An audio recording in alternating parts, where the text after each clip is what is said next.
guys, and welcome back to the vlog. Today we're going to be installing the O2 sensors and hopefully the revision 2 of the tune, and hopefully we can go for a drive, get a watt pull, and then they can say everything looks good. I did do a watt pull and posted it up for Lund and Brandon at Lund. He said your O2 sensors aren't working. So I had to order new O2 sensors. They're finally here, and we're going to go ahead, lift the car up, get under there and change the O2 sensors. It shouldn't be too hard. We're going to use penetrating oil because that was a big tip, is let it just soak in there and loosen everything up. So we're going to knock that out, upload the new tune. Hopefully all of that is working and it can show those parameters.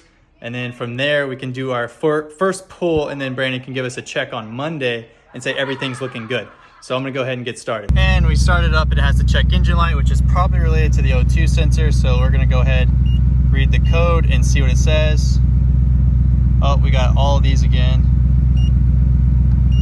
I'm wondering if it's back on something with the circuit that we were on. So here is my update, because I did some anything Coyote Mustang related Facebook Googling, and I found out fuse 49 is a cause of all of those codes, which I was tapped into with the Whipple intercooler. Now I checked and it looked like it wasn't blown. However, I went to O'Reilly's, bought another set of fuses, placed it in there, and wanted to check that out. And the reason why I was checking my O2s is because my AFRs were not reading. Like, it was stuck at 14.0. It wouldn't move at all, which obviously, it fluctuates barely. So that wasn't normal. But I also just put PB Blaster on the O2s to try to get them off. Definitely going to need some help on that, because I am trying and I just do not want to strip out that O2 and be stuck with that. So I just kind of gave up. But what I did was I let the penetrating oil sit there, and I was like, I'm going to let Jason help me on that one because he knows what to do, or maybe drive it to a lift real quick and have them help me with that. Just because on your back, it is so hard to do, and especially the upstreams. But I went ahead and just started the car for 2 seconds, revved up, revved down, and then the AFRs were actually moving again. It was like 14.1, 14.2, 13.9, 14.2, like it was going back and forth, which is what it's supposed to do, rather than just pegged at 14.0.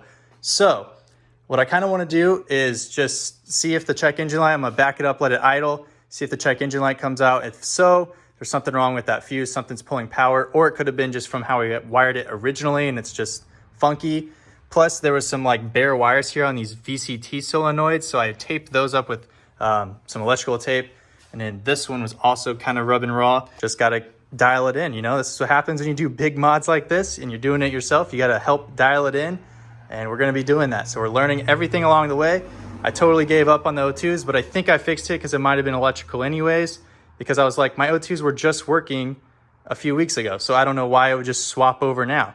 And plus all that check engine light business, that's probably something related. So I just wanted to go through that with you guys real quick. Kind of what I was talking about now. My AFRs are bouncing around like normal, as they normally would. And even right here, you can see it's bouncing around in there as well at 14. Before it was just pegged at 14.0 and didn't move at all. And these were yellow showing 0. So that I think is directly related to my O2 sensors.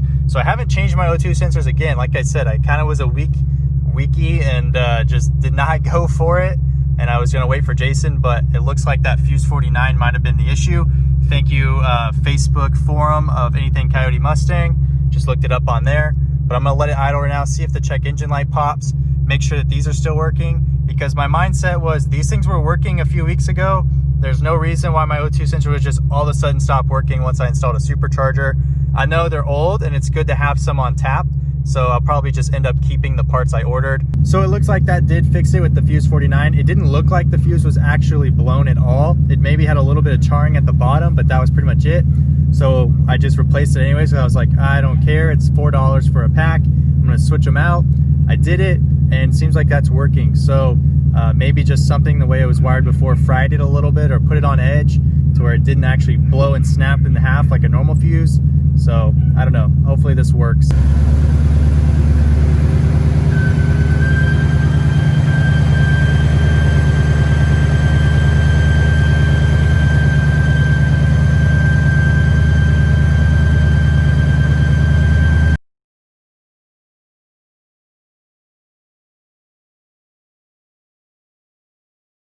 So this is a quick update on the last clip you guys saw, which was the check engine light was still on.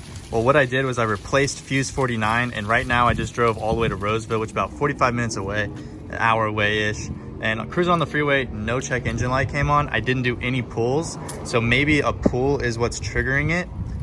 So right now it's all running good. I also kind of pushed together the terminals in my fuse box just to see if that was maybe loose and making the contact not good for the fuse, because the fuse looked fine. It didn't have the burn mark or anything like that whenever I whenever I took it out. So I'm gonna see about what Jared thinks of the new wheels. I don't think he's seen them yet. And we're also gonna add some clarity stickers down here, so that way for the show, everyone can know who's the one that wrapped the car, because he did hook me up on this a little bit. So I wanna show him some love. If it's a little bit windy, but we just got the Clarity Auto Works stickers on there. So this will be at the December 6th show here at Clarity Auto Works. Jared's gonna be there. Unfortunately, I'll be out of town, but Oscar with the blue GT500, I have hired him to basically drive this car. So if you guys wanna see it, it'll be here at Clarity December 6th, and you'll see it all done. But we added on this side too. I definitely pulled inspiration from Underground Racing. They do a lot of crazy twin turbo Lamborghinis and R8s. So I totally stole it from them, but I think it really turned out really good. And it helps with the branding because, like I said, Jared did put in extra effort on this car, and I really appreciate that. So I definitely wanted to support him. So if you guys are in Sacramento area, hit him up for any wraps or installs, stuff like that, and they'll take care of you. But this is his first time seeing the wheels too after he did the wrap. Does it look a lot better? Oh yeah, bro. It's the vision. Yeah, the wheels are perfect. The fitment's money, like, yeah. I appreciate it. Yeah, the vision had to come together, because when I had it, it was on the SVT wheels, or when he had it, it was on SVT wheels. But now it's coming together. So, and it's got the Whipple, which we're trying to dial in still. But I'm gonna go ahead and wrap this video up right here. We're still working on this. I'll be out of town. I'm gonna give it to Jason to try to fix. But yeah, it's gonna come together, and I can't wait to romp on it. I just want to trust someone that I can really trust, and that's Jason. So I'm gonna let him take the car, work on it, and then we'll get it all dialed in and squared away. So I actually didn't record this, but I drove it a lot more later on today, because this was today. And it drove perfectly fine. I did a couple pulls even, again, only up to 5,000, just because that's what Lund said to do. And everything was looking really good. No check engine light, nothing bad. Drivability was all the same, let it idle. I literally did everything. So it seems like it's all fixed. I don't have to leave it with Jason, so that whole thing got scratched. And right now it seems like it's in really good shape.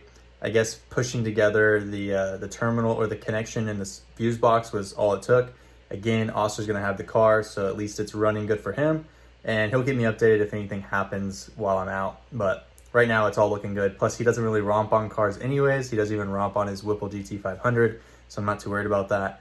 But yeah, it's getting all taken care of. So without any other facts or anything like that, I mean, everything, as far as I know, is looking really good for the car. Waiting on the finishing touches from Lund on the tune. I did data log the pulls today, so I'm gonna send those off to him and let him know, or Brandon at Lund, and let him know that basically it's running well now. Doesn't seem to have the issue. And then hopefully we can get this final revision, and then we can really drive the car whenever I get back. So that's what I'm looking forward to. But I'm gonna be in Dallas and Shreveport here in the next week or so. So if you guys are in the area, I'm probably gonna be trying to hook it up and try to film some content while I'm out there, because I don't have my car. So we can maybe work something out. Just Instagram DM me. We'll try to work something out for some content, especially going over to Paramount Speed, because those guys are like family, so I gotta say what's up to them. But I'm gonna go ahead and wrap it up right here. I've rambled on long enough. As always, hope you guys enjoyed. If you did, then please comment, like, and subscribe, and I'll catch you guys next time.